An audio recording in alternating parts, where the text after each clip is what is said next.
Oh boy. Here we go. Let's deal with it. Having another wife, multiple wives. I've got $100,000 offer up, and I've upped it from $50,000 to $100,000. If I can have anybody in this world to show me anywhere in the scriptures where polygyny or a man having multiple women, or what they define today as multiple wives, is a sin. If it was sin, why wasn't David reprimanded for all these women and stuff? He was reprimanded because he took another man's wife. He wasn't reprimanded because he had already had 7 or 8 then. Moses had 3 of them, and Abraham multiple. The father of the faith, Jacob, the progenitor of Israel himself, had 4. Never once were they ever reprimanded for having more than one woman. It's crazy because when you look at the word, even Yah himself is a polygamy. Those are your words, the words of Pastor Charles Dow. Yah, God, never called himself a polygynist. That's you putting words in his mouth. Show me where that's written. And $100,000, you're putting up $100,000. You haven't worked a job in 30 years. Where did you get that $100,000 from? And he is right. David had more than one wife. Abraham, Moses, all the men he named do have and did have more than one wife.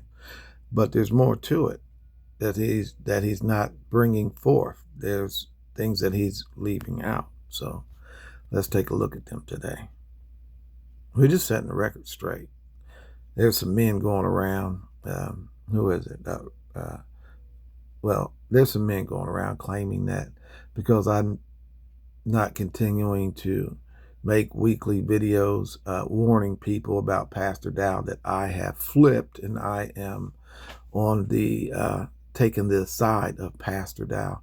And that's the furthest thing from the truth. Why I don't make videos weekly is because at least 90 to 95% of the people that were a part of Straightway during my time spent at Straightway, I have warned them. I spent 5 years warning them about Straightway, Dow, Rufus, the leaders, and their wrongdoing. And it was all proven. They've been caught. So why would I continue? There's no need to continue. There's new people. You should continue to warn people. But my time is up for warning people. But there'll be a few more warnings, and then I'm done. My time's up. I got to move on. And we'll find out what I'm moving on to when I share what I'm moving on to. So let's deal with this. During the Old Testament, men were allowed to have more than one wife. The Old Testament, the Torah. Then came a new covenant, introducing the book of Timothy, chapter 3, verse 2, a new covenant, that an overseer must be the husband of one wife. That means a bishop, a pastor, an elder, a deacon. You get one wife. One. And the reason for that is we see examples of Straightway right now today of men abusing their authority and taking other men's wives.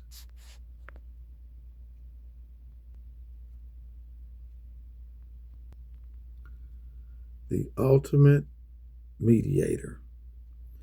Unlike the old agreement, the Old Testament, based on laws written on stone, this new covenant fulfills ancient prophecy.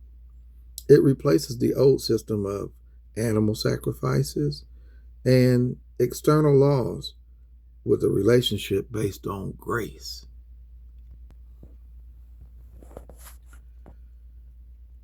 Jesus explicitly declared that he was bringing a new covenant in during the Last Supper.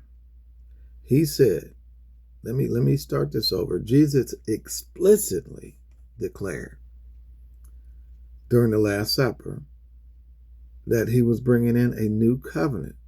He said, this cup is the new covenant in my blood, which is poured out for you. And that's in Luke 22, verse 20. Jesus, Yeshua, HaMashiach, Jesus the Christ, he brought in, through his death, a new way. He taught a new way that is centered on love and grace, rather than strict legalism.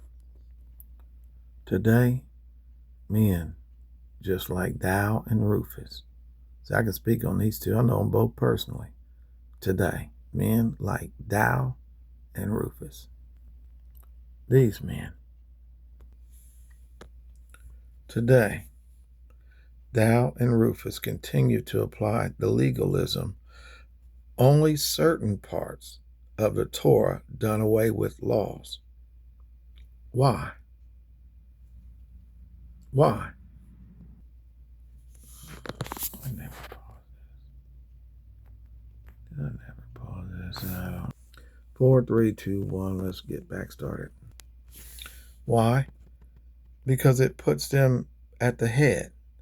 It puts them at the top of ruling over men, taking first dibs on the women that come into the ministry, placing demands on men, causing their wives, causing the children of men to serve them, to serve the leader, instead of 1 Timothy 3, chapter 3, verse 10. They munching off the flock instead of 1 Peter 5, instead of Ephesians 4. They supposed to serve the people, not the people serve them. Pastor Dow and Pastor Rufus got fat. They got fat off the people. They got fat. They got dishonest gain. They got wealthy off the people that were seeking God. And I told on them. I read the Bible for myself. I found out who they were, what they were doing. I found out others in the Bible that have done these same things that we've been warned about. And I told on them. And that's why they hate me. And I could care less. As a matter of fact, we know it, that we do everything by the book. That's the reason why we are up here, because we're function. And we would like to believe, as a matter of fact, we know it, that we do everything by the book. That's the reason why we are up here, because we're... Well, let's look at the book. Let's see if they're doing everything by the book. This is the book of 1 Timothy, chapter 8, verse 9, because we need to establish this. The days are coming, declares the Lord, when I will make a new covenant with the people of Israel and with the people of Judah. It will not be like the covenant I made with their ancestors when I took them out of the land. So there is a new covenant, but you're in the old covenant. You live by the old covenant when it comes to certain aspects of things that benefit you and you. In verse 8, we still in Timothy. In chapter 8, verse 10 goes on to say, this is the covenant I will establish with the people of Israel after that time, declares the Lord. So things are changing. This is still chapter 8. This is verse 11, but focus on this part of the verse. Because they will all know me, from the least of them to the greatest. Verse 8, verse 12, we're still in chapter 8. For I will give their wickedness. I will forgive their wickedness and will remember their sins no more. I will forgive their wickedness and will remember their sins no more. This is all according to the new covenant, the new and better way. Chapter 8, verse 13, because this covenant, new. I said because, what am I doing? I'm trying to read this thing while I video. Bear with me. By calling this new covenant, he has made the first one obsolete. And what is obsolete and outdated? Oh, where are we at? Oh, gosh, I do this over.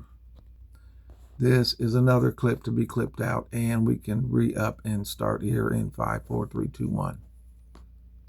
Chapter 8, verse 13. This is important. By calling this new covenant, he made the first obsolete. And what is obsolete and outdated will soon disappear. The old covenant is going out, and the new covenant is in. These men have done so much evil, and they have used the Torah and the Word of God to do so. They've manipulated, coerced, and taken advantage and abused so many people. One of them, this one right here, he's even going to jail for abusing his son. His trial's coming up eventually. He's been avoiding it, but them delays can't be delayed any longer. But these men right here have done so much wicked, and it is the obligation as believers to warn other people. And I've spent 5 or 6 years warning people. Even the men such as Rufus and Warsheep and Warsheep's followers who are against me now, they once supported these men and this man down when I told on him, when I told the truth, when he was found out, when the proof and evidence could not be denied. They supported this man. Some of them took on wives, ruined their families. Some of them are divorced because they followed after this man, and they ruined their own lives and the lives of their family. And I warned them. Now, some of these men have left the ministry. And it's amazing. They using the information, using the phrases and words and things that I said to come at this man, but they angry with me, because I refuse to be a part of them because of their evil and wickedness and wrongdoing. So I hope this has been a help. Just had to deal with this, and now it's being dealt with. There it is. Have a great day.